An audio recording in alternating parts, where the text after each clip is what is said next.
In the production process of membrane switches and graphic overlays, die cutting is a popular cutting method. So what are the pros and cons of die cutting? Here are 4 advantages. First, high precision. The precision of die cutting is not as good as that of laser cutting, but it still leads to high precision results.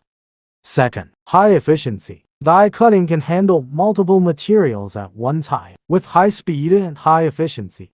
Third, low cost and mass production. Die cutting does not require very professional equipment. Pure manual cutting is okay. It requires low production cost and is suitable for mass production.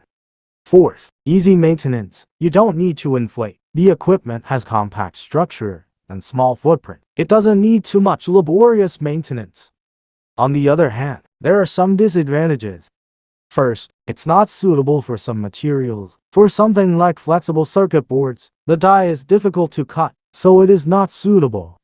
Second, not enough efficiency in large area cutting. The die is not large enough to cut for large area efficiently.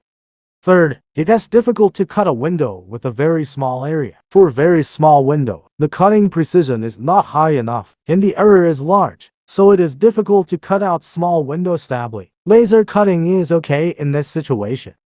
JRPanel has rich experience in membrane switches manufacturing. Don't hesitate to contact us if you need something.